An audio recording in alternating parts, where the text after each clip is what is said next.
I suppose when we talk about Moses, the plagues, and the Exodus, it's such a big subject that we're going, how could you possibly do this in a short period of time?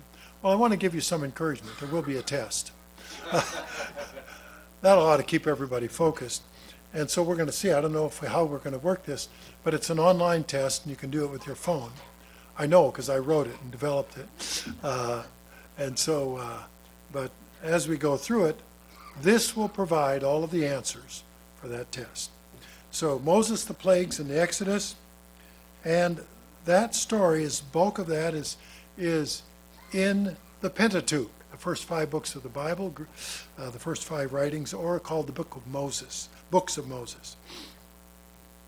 In Genesis 28, verses 2 through 4, Jacob, later called Israel, was said that he was going to become a fruitful, that God would make him fruitful and multiply an assembly of peoples, and that he would inherit the blessings of Abraham, and he would inherit what we come to call the promised land, which God gave to Abraham.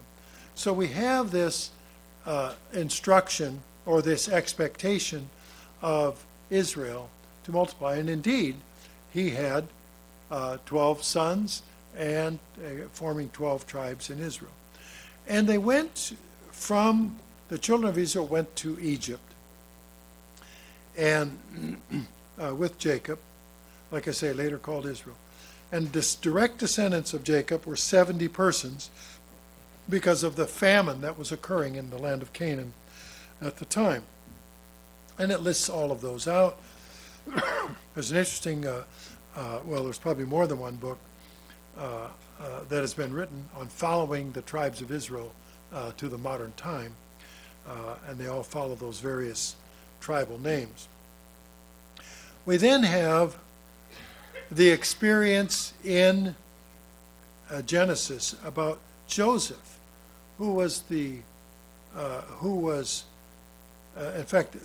Joseph, and that's an interesting story all by himself, is one of the sons of Jacob, who was kidnapped by his brothers and sold to Egypt. And you can remember Joseph's life with the letter P. First of all, they threw him in a pit, and that's where kept. Now that had to be where he couldn't climb out. He was stuck there. And rather than kill him, Judah said, let's make $1 off of him. Well, I think it was shekel. And make some money, and sold him to the cousins, the Ishmaelites, and off he went to Egypt. So P for pit. Then he went and he was sold to Potiphar's house. So he was a servant. So we have Pit and Potiphar. And then we have, a bad situation in that he was falsely accused and he was sent to prison. So we have the pit, the Potiphar's house, and then prison. And after some time, he interpreted the dreams of the baker and the wine taster, and he got out of prison and was employed in Pharaoh's court. So we've got pit, prison, or Potiphar's house, prison, and then Pharaoh's court.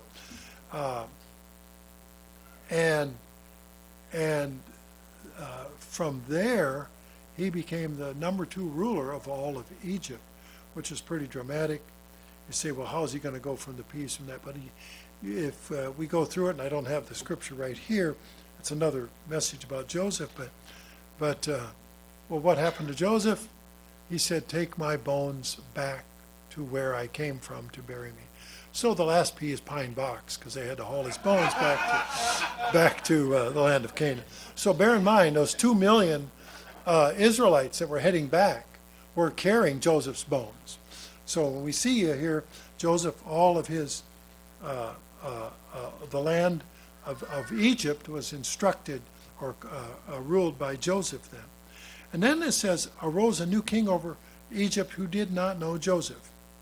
In other words, Joseph was dead, the old Pharaoh was dead, a new leader was there who didn't know him. So how long does it take to forget somebody? 2, 3 generations? The memory's gone. It's just not there, no matter how dramatic it was. And that's when the Egyptians set taskmasters over the Israelites, and the Israelites became their slaves. So this new Pharaoh rose, didn't know Joseph, And they said, you know what? These Israelites are being fruitful and multiplying way, way, way too much. So what did the Pharaoh say to the midwives who delivered the Hebrew babies? And they said, if it's a boy, kill it. But if it's a girl, you can let it live. And what was remarkable was that the midwives feared God, and they didn't do what the Pharaoh said. They didn't kill the male children. They left them be alive. And the Pharaoh said, well, what are you doing this for? I told you to kill the boy babies, let the girl babies live. And the excuse was this: the Hebrew women are not like Egyptian women. They're lively, and they give birth before the midwives even get there. So that was their story they were spinning, and they were sticking to it. There's no evidence that they were ever punished for this, for saving the baby boys. And that's one of the reasons that Moses was able to survive. So Moses survived this experience because the mother had the baby, but it was a boy. She didn't want it killed. And what do babies do? They make noise. Those of you that have had kids might be aware of this. I've had a lot of kids, and they make a lot of noise. And so how do you disguise the baby noises? Well, it says she took them in a basket in the river, put him on, and so he's floating on the river with the rushing of the river or whatever, and the bulrushes, made up a special floating basket. And then his sister would watch. That was safe, girls could live. Older sister was watching, and he survived. And so as the story goes along, of course, the Pharaoh's daughter came along, found a baby in the river, and said, I don't have one, I'd like one. So she took him home. I said, and bring them, where is the birth mother? I need a nursemaid. And Moses' mother was the nursemaid for her own baby that he was now being raised in Pharaoh's court. Moses grew up. He became a military man in campaigns. When he was 40 years old, he decided to take a look at his roots, the children of Israel, and to visit his brethren in the land of Goshen.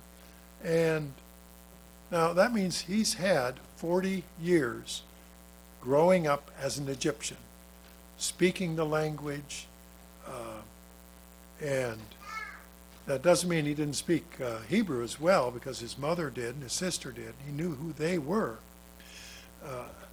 And he had foreign military experience. He was basically a grandson, an adopted grandson of Pharaoh. And Moses visited the Egyptians, and he saw a Hebrew being beaten by an Egyptian. And it had to have been egregious. Now, Moses was not new to military methods.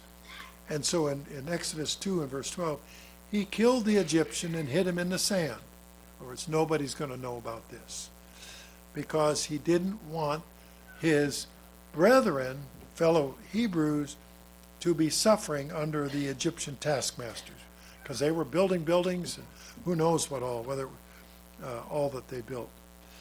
Well, but what happened? Somebody ratted out Moses. The Pharaoh heard about it in Exodus 2:15, and the Pharaoh said, we can't be having this. So he sought to kill Moses, and Moses did the rational, logical thing. He left. He fled Pharaoh and dwelt in the land of Midian, went far away, beyond the immediate reach of Pharaoh. Now, when Moses lived in the land of Midian, raised a family, got married, and then he was called to return to Egypt to lead the people out of Egypt. But that's 40 years later. He was 80 years old.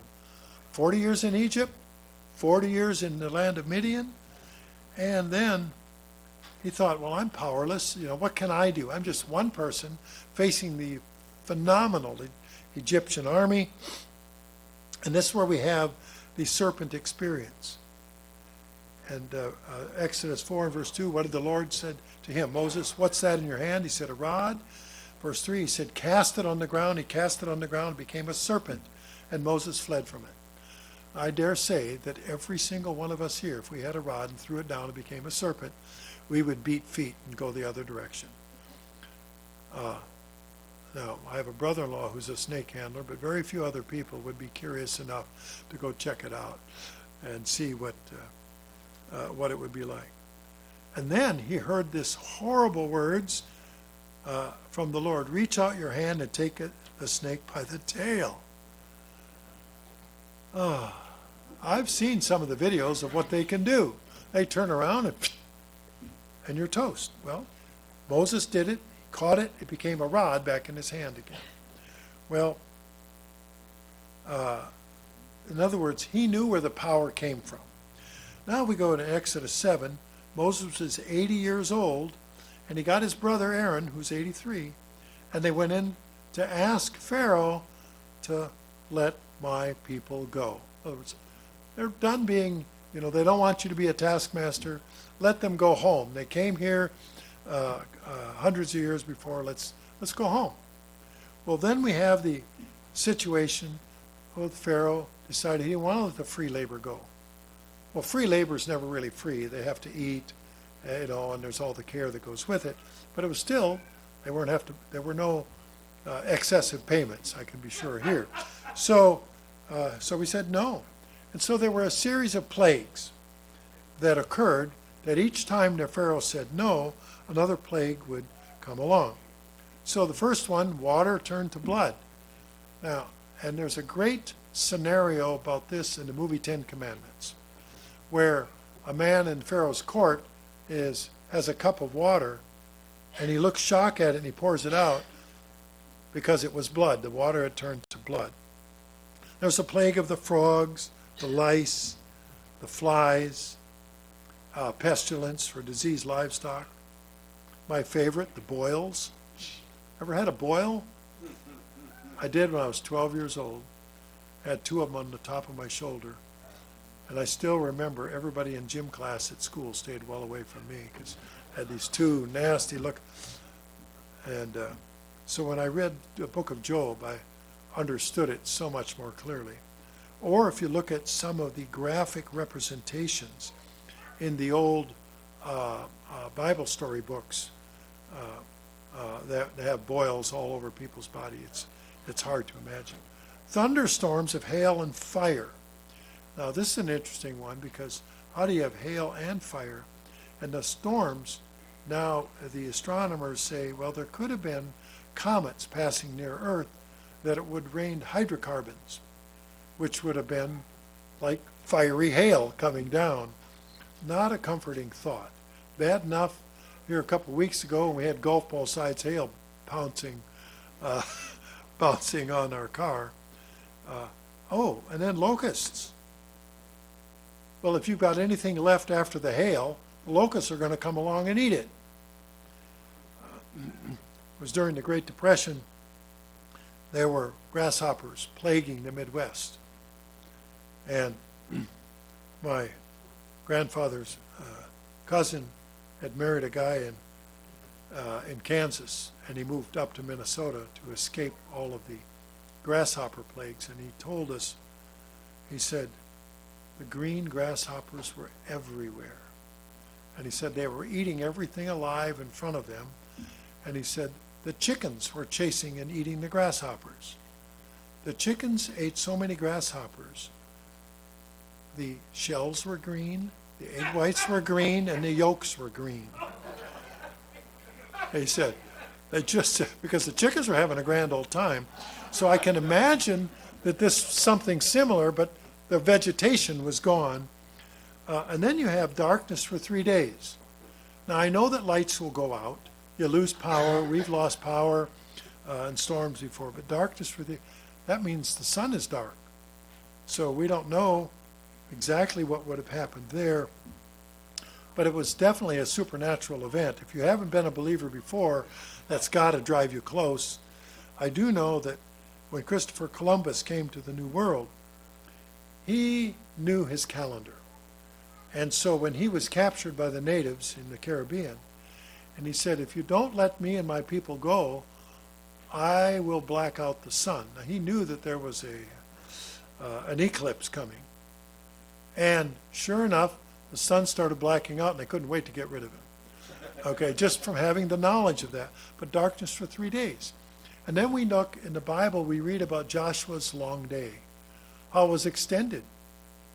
Well, a British archaeologist or anthropologist got thinking, what's on the opposite side of the world? He went to South America.